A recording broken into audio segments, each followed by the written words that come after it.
Buenos días, chicos. Entonces el día de hoy vamos a ver la parte del tema que nos hizo falta de la práctica de biomoléculas limitantes para el crecimiento de un organismo. Okay. Entonces para entender cuáles son las biomoléculas o cuál es el proceso por el cual necesitamos biomoléculas para nuestro crecimiento, es importante conocer cómo es que generamos energía. Estos temas van mezclados. Entonces, nosotros que somos humanos, somos organismos mamíferos, y nuestra fuente de energía, bueno, la fuente de energía para todos, la molécula de energía es el ATP para todos los organismos. Pero cómo, ¿cuál es el proceso por el cual nosotros vamos a producir al ATP? Entonces, nosotros necesitamos biomoléculas, fuentes de carbono, y la mayoría la obtenemos a partir de glucosa. Pueden ser otros carbohidratos o lípidos, ahí conseguimos carbonos, pero nosotros necesitamos energizar eh, la, para poder producir la energía requerida para que podamos energizar la maquinaria que va a sintetizar al ATP. Entonces nosotros comenzamos con la glucólisis. Es una molécula de glucosa que se lleva a un proceso catabólico donde hay las enzimas que les estaba comentando, son distintas enzimas. Por aquí una de las relevantes, ¿no? La glucosa es una hexosa y pasa a una este, esta es 5, una pentosa. Y por aquí les comentaba la gliceraldehído, la triosa fosfato isomerasa, cuando se rompe en dos, queda simétrica. Se produce un gliceraldehído 3-fosfato y una dihidroxiacetona fosfato. Ya existe la maquinaria para procesar el gliceraldehído 3-fosfato. Lo único que requiere entonces es isomerizar esta dihidroxiacetona fosfato a gliceraldehído 3-fosfato y se continúa el proceso. Aquí se generan las moléculas de ATP. Esto se denomina fosforilación a nivel sustrato, pero son pocas las moléculas de ATP que se sintetizan o que se fosforilan fuera de la fosforilación oxidativa, son muy pocas. Entonces, otras moléculas que ustedes están generando en este catabolismo es una molécula de NADH por aquí. Esta es una molécula eh, que recibe electrones y después los puede donar. Son las reacciones de oxidorreducción. Después de que se genera el piruvato, se lleva a acetilcoenzimada y entra y pasa del citoplasma. Estas reacciones son en citoplasma de la célula y luego entran a la mitocondria, la matriz mitocondrial. Sigue el ciclo de Krebs. El ciclo de Krebs son todavía más enzimas que llevan a cabo estos procesos. Aquí vamos a generar más moléculas de eh, capacidad de oxidorreducción, más NADH, un FADH por acá, y esto es por vuelta, ¿no? Entonces, por una glucosa se producen dos piruvatos, dos acetilcoenzimas A posteriormente, y son entonces dos vueltas del ciclo de Krebs. Se producen todas estas moléculas. La glucosa completamente se oxida a CO2 y en agua. Ok, entonces después de que se lleva a cabo este proceso de glucosa CO2, nosotros requerimos todas las moléculas de NADH y FADH que se generaron van a alimentar la cadena transportadora de electrones. Son cuatro complejos o cuatro complejos enzimáticos, están compuestos por muchas subunidades. Se encuentran embebidos en la membrana interna mitocondrial. Cuando estas moléculas aquí pasan esos electrones al complejo 1, y luego van al complejo 2, al complejo 3, al complejo 4. Aquí hay un pool de quinonas que es el que se encarga de transportar los electrones de aquí hasta acá. Y aquí está el citocromo. El citocromo es el que pasa del complejo 3 al complejo 4. Complejo 1 recibe los electrones del NADH. La succinato deshidrogenasa, que es el complejo 2, recibe los electrones del FADH. aquí no aparece, pero es el FADH, y quien se encarga de recibir todos los electrones al final es el oxígeno, y se produce o se reduce en agua. Durante todo este proceso se conoce como la teoría quimiosmótica, que fue desarrollada por Peter Mitchell, a quien se le otorgó el premio Nobel en 1978. Les recomiendo que lean un poco de teoría de la teoría quimiosmótica. Es muy relevante e importante porque revolucionó todo el área de bioquímica. Entonces, aquí está el ejemplo. Estos complejos respiratorios, el 1, 2 y 4, bombean protones de un espacio a otro durante el proceso de oxidorreducción que están llevando a cabo. Pasan los electrones, sufren cambios conformacionales que permiten que protones se envíen de un lado de la membrana al otro para que se concentren. Una vez se concentran los protones de este lado, van a pasar a través de un hemicanal que tiene la ATP sintasa, y la ATP sintasa va a sufrir cambios conformacionales que van a hacer que condense al ATP. ¿Okay? Va a tomar ADP y fosfato inorgánico y va a producir ATP, y lo va a hacer a una velocidad enorme. Entonces la cantidad de ATP que se produce va a ser muchísima, y nuestro organismo en general, para que se den una idea, produce la cantidad de ATP de nuestro cuerpo corporal por día. Se lo está haciendo todo el tiempo. Aquí están los complejos respiratorios para que vean que todos tienen unas estructuras, no son estas caricaturas todas burdas de aquí, tienen estructuras. Entonces, similar a lo que hicimos con la práctica de la catalasa, ustedes pueden observar las estructuras. Aquí la recomendación es que revisen, yo les puedo recomendar que revisen este artículo que es Oxidative Phosphorylation at the fin de siècle, que es de Mati Zárate. Es un artículo muy bonito, es del 99. Pueden ver un artículo un poco más reciente donde se pueden ver las estructuras. Hay mejores artículos que muestran las estructuras de una mejor manera. Este es de los mejores del mundo, pero es de los que encontré ahorita. Entonces vamos a ver rápidamente este video de la ATP sintasa, porque es un video que no nos podemos perder.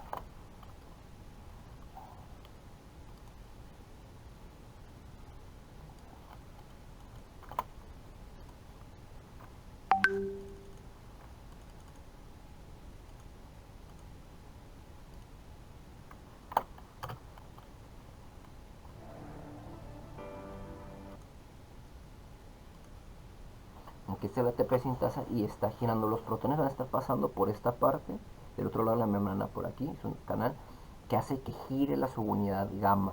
Por aquí debe estar epsilon también. Giran en conjunto porque está girando, es un anillo subunidad ese que está girando, hace que gire la subunidad gamma, y la subunidad gamma es asimétrica en el interior de alfa beta. Es un tetrámero de alfa beta, alfa beta, alfa beta. Está haciendo que sufran cambios conformacionales. Unas se abren mientras que otras se están cerrando. Ahí está gamma. Y va a hacer que esta subunidad se abra y luego se cierre. Y cuando se cierra completamente, une al ADP y al fosfato. Este es el mecanismo de acción de la ATP sintasa. Es el ADP. Y vean cómo el cambio conformacional va a obligar a que se acerque una molécula de agua que va a activar a la molécula para que se pueda unir el fosfato inorgánico.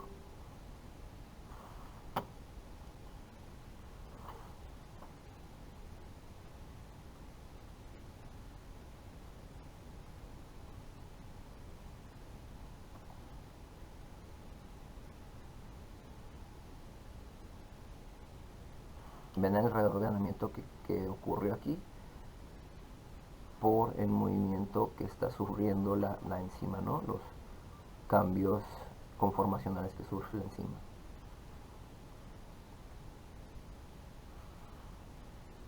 Okay. Y aquí está, los protones están pasando por esta zona, se protona cada una de las subunidades y empieza a hacer su giro.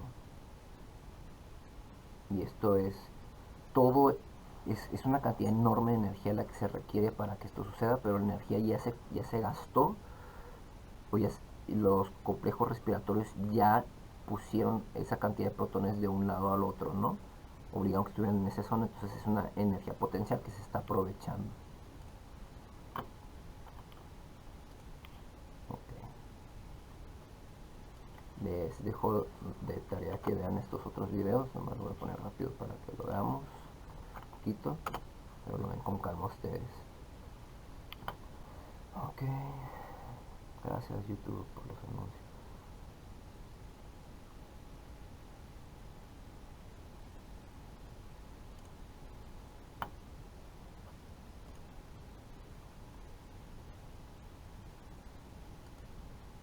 A ver, este es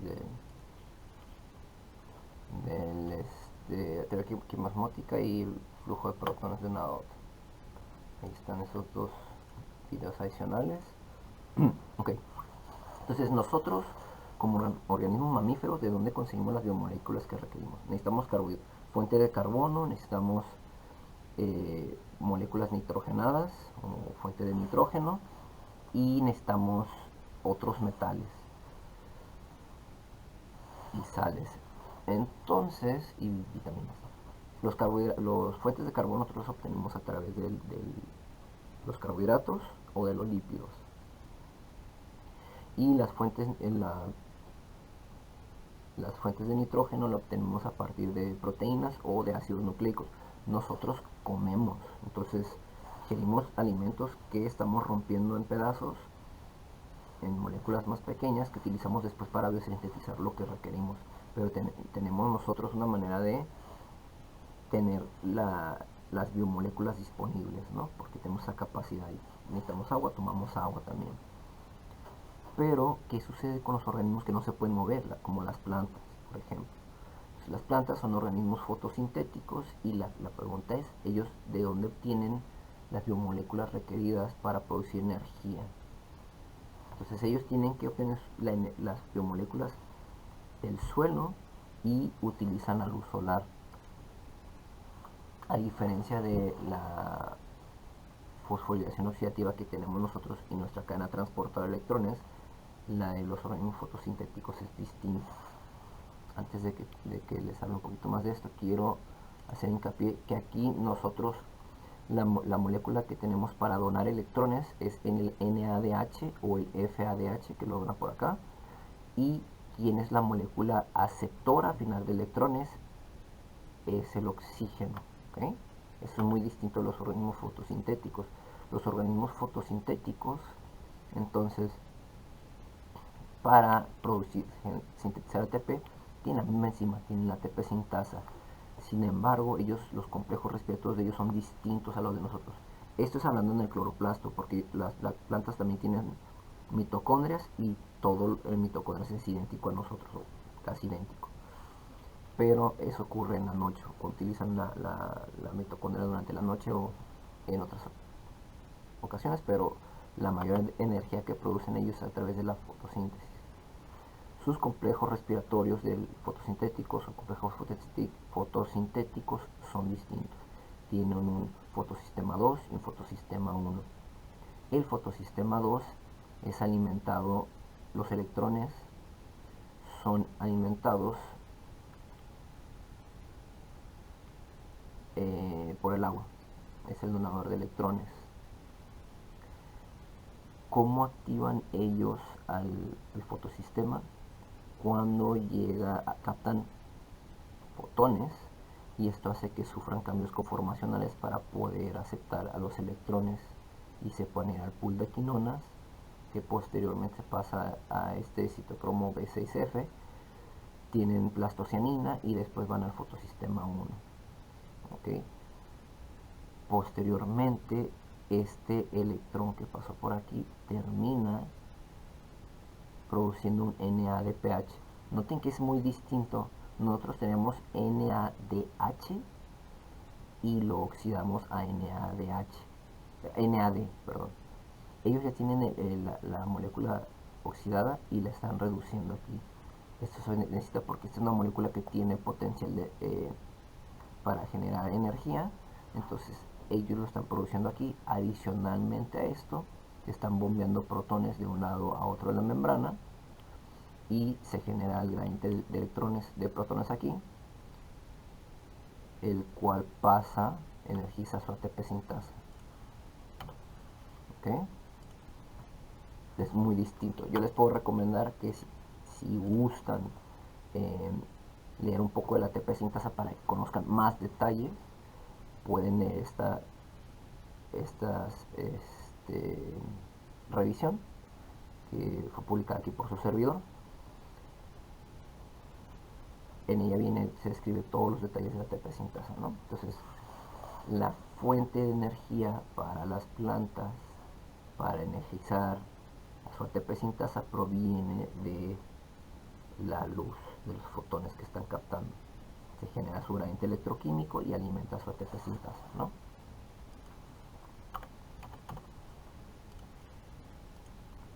Okay. Ellos posteriormente tienen otras reacciones, que es el ciclo de Calvin, distinto a nuestro ciclo de Krebs. Entonces ellos toman las moléculas de CO2, 6 moléculas de CO2, y pasa por este ciclo para generar glucosa, ¿okay? Y otros carbohidratos. La reacción de la fotosíntesis entonces es 6 moléculas de CO2, 6 moléculas de agua, de energía solar, la producción de glucosa y oxígeno, ¿okay? Entonces recuerden, ¿quién es el aceptor final de electrones de las plantas? Aquí ya lo vimos, es el NADPH. ¿Y quién es el donador de electrones de ellos? Es el agua. Nuestro donador de electrones es una molécula como esta, pero es el NADH o FADH, y nuestro aceptor de electrones es el oxígeno. Y hago una pequeña corrección aquí. El aceptor de electrones de ellos no es el NADPH, es el NADP, porque se encuentra oxidado y se reduce con los electrones que capta. Okay. Entonces, estos complejos respiratorios y los fotosistemas tienen una característica particular. Se transporta electrones a través de ellos. Entonces, estos complejos tienen la característica de formar supercomplejos. Entonces, en el caso de los organismos mitocondriados, el complejo 1, complejo 3 y el complejo 4 se unen para poder permitir el flujo de los electrones de manera rápida y eficiente.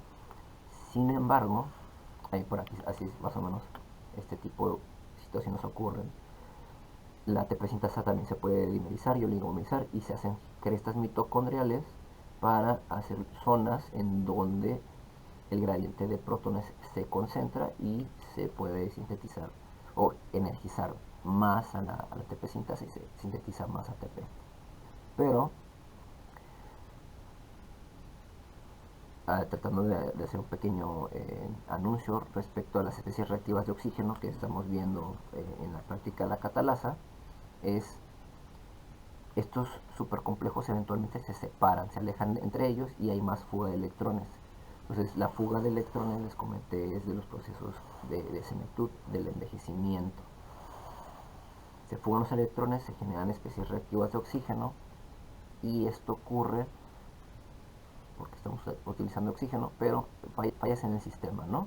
Entonces, empiezan a fluir los electrones y empiezan a fugarse uno que otro electrón, se generan especies reactivas de oxígeno que empiezan a dañar a los lípidos de la bicapa lipídica, y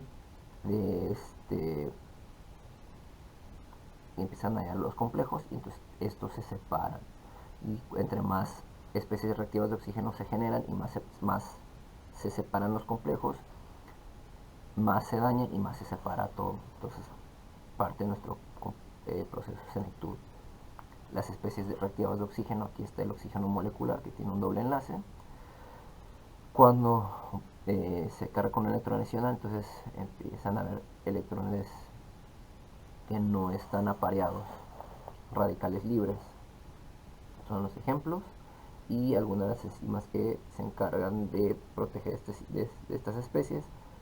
Vimos en la catalasa, pero también está la superóxido dismutasa para protegernos del ion superóxido.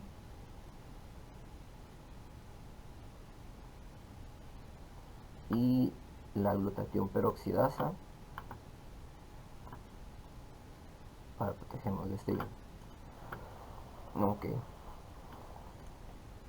bueno, entonces los objetivos de la práctica, donde estamos trabajando con estas plantitas que ya están utilizando, es que ustedes aprendan a elevar su propio experimento. ¿Okay? Ustedes se llevaron, yo les di las instrucciones y ustedes se las llevaron y están, ustedes están controlando las condiciones de su experimento. La intención es que ustedes aprendan a tener cuidado con los todos los detalles del experimento, ¿no? Con las condiciones y aprendan a ser un poco meticulosos para que puedan hacer sus experimentos reproducibles.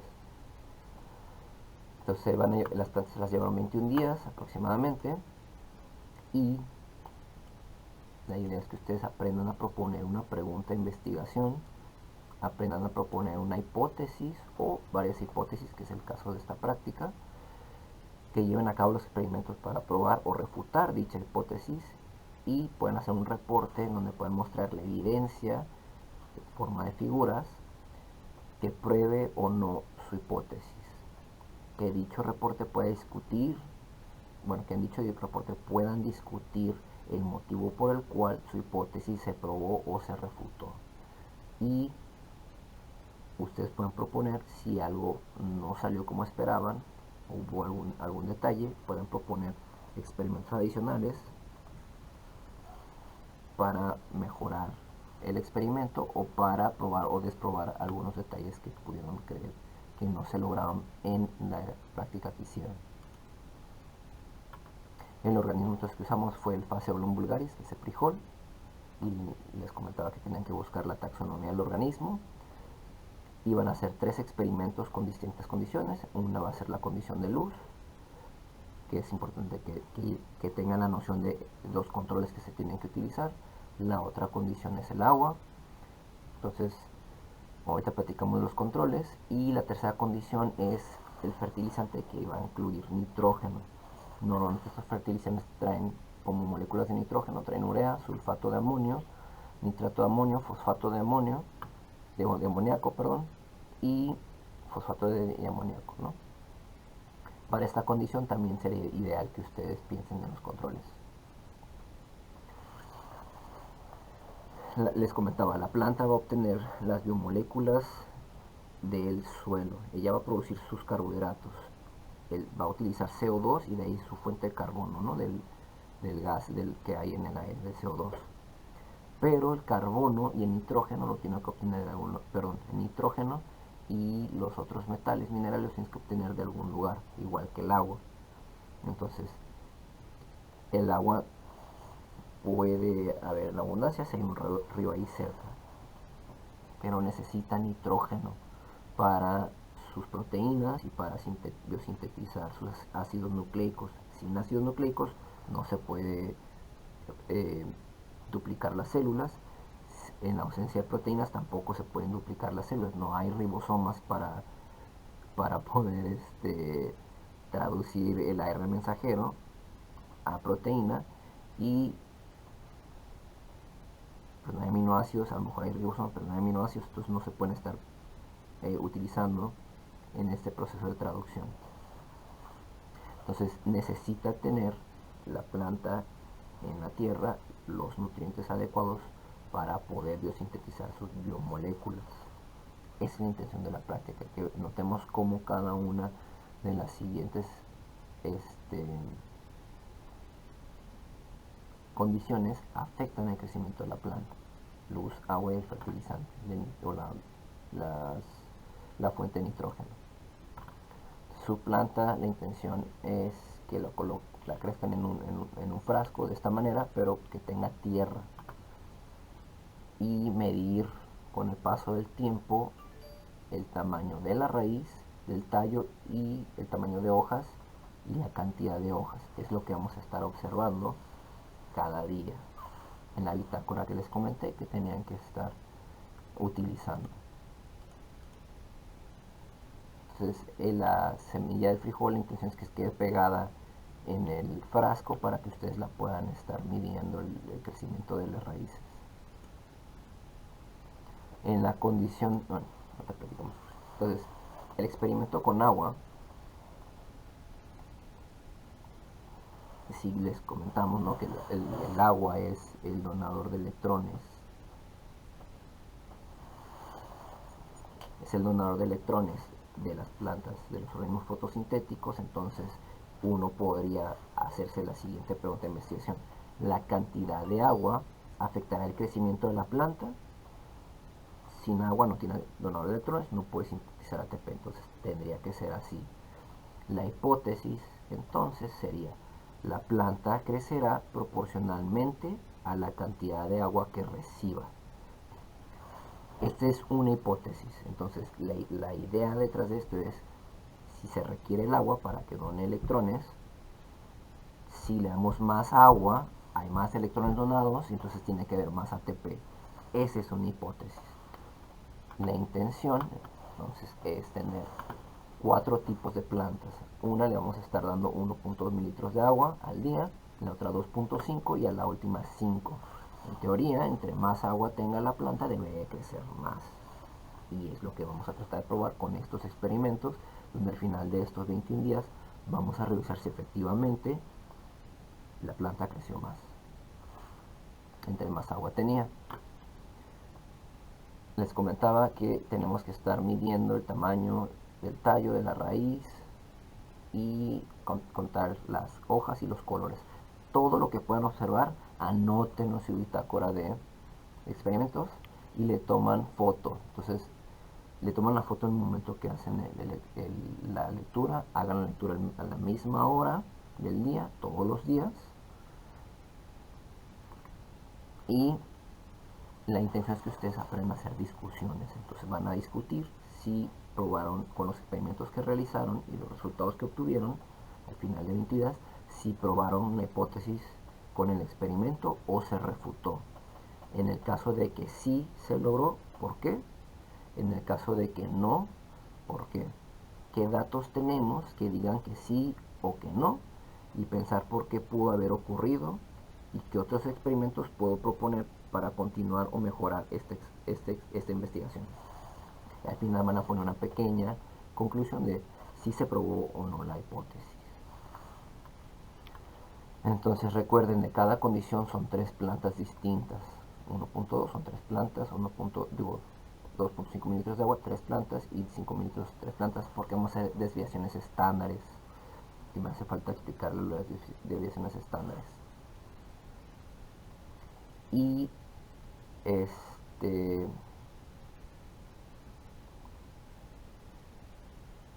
21 días. El control es la planta que, si la condición es el agua, necesito saber si efectivamente esa condición de agua es lo que está afectando. Entonces, para confirmar que lo que estoy observando es por el agua, tengo que quitar completamente esa condición. Entonces vamos a plantar que no vamos a poner agua en ningún momento y vamos a evaluarla, a ver cómo le va.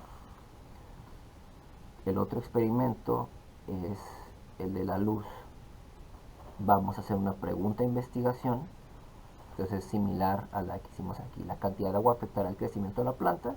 Entonces uno pensaría, ok, la cantidad de luz afectará a la planta. La planta ocupa luz para energizar sus complejos fotosintéticos, ¿no? Entonces la hipótesis sería: entre más luz tiene la planta, más energía produce y mejor crece. Y ustedes van a discutir, igual que nosotros, si los experimentos que vamos a hacer soportan a esa hipótesis o no. Vamos a tener igual 3 condiciones: la condición en la que le vamos a dar 4 horas de luz, 12 horas de luz y 24 horas de luz. A todas las plantas les van a dar 2 mililitros de agua al día, una vez al día. Y todos se hacen a la misma hora, ¿no? La medición y las lecturas. Y van a notar lo mismo durante 21 días. Discuten y hacen su conclusión.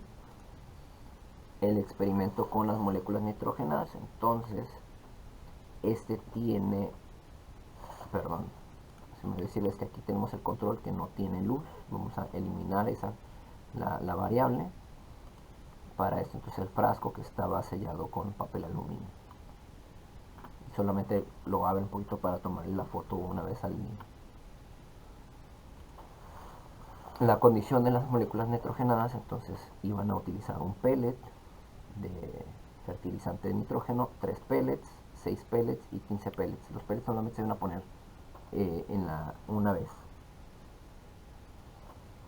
Se ponen los pellets cuando se ponen a crecer las plantas y ya se les va poniendo igual la misma cantidad de agua, los 2 mililitros de agua diarios. Y van a hacer una pregunta, si el nitrógeno, con la idea de si el nitrógeno es importante para biosintetizar proteínas y ácidos nucleicos, entonces el nitrógeno es una molécula limitante para el crecimiento de la planta. La cantidad de nitrógeno que le agregamos afectará el crecimiento de la planta y la hipótesis será similar, ¿no? La planta crecerá proporcionalmente a la cantidad de moléculas de nitrógeno que tenga presentes o cantidad de fertilizante que se le agregue.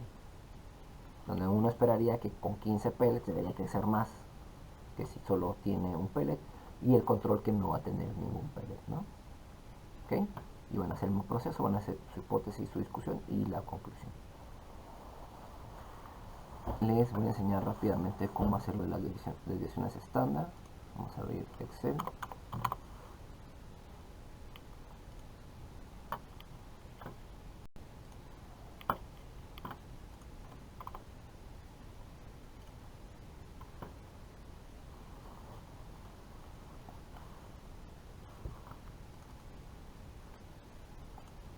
Digamos que tengo una día 1, 2, 3.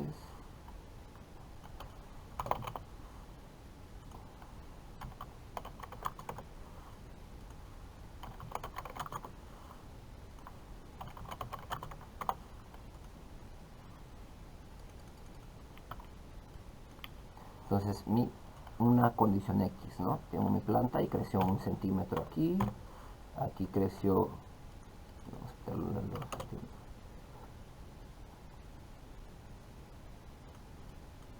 Aquí crecimiento en centímetros. Esta creció 1, esta fue 1.2 y este 0.8, 85 el primer día. El segundo día creció el doble. Pero bueno, 2.8, 2.3, 2.2. Y el tercer día esta creció a 2.6, 5, 3, 2.8.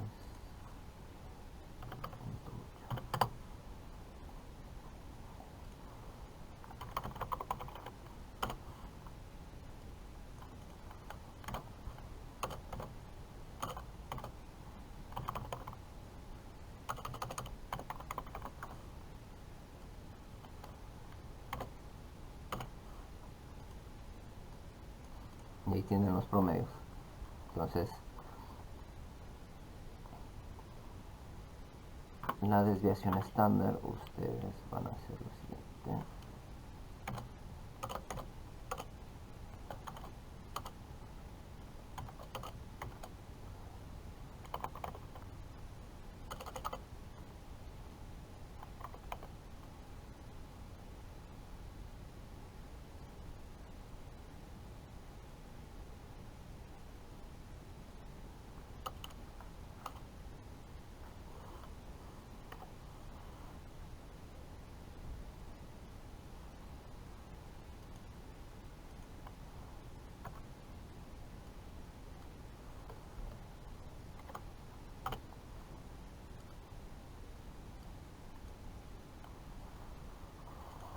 La desviación estándar es el valor de la diferencia entre sus datos con el promedio, que tanto está desviando del promedio. Una desviación estándar muy grande nos va a decir que tenemos un serio problema en nuestro Entre mayor sea la desviación estándar, el valor es menos certero. Entonces la intención es que cuando si ustedes tienen unas condiciones muy buenas y son meticulosos en su experimento, la desviación estándar va a ser pequeña. Si por ejemplo esta planta creció 1 y voy a hacer el ejemplo aquí, otro uno de ustedes. Una planta, una no creció nada, la otra creció 2 centímetros y la otra creció 1 centímetro.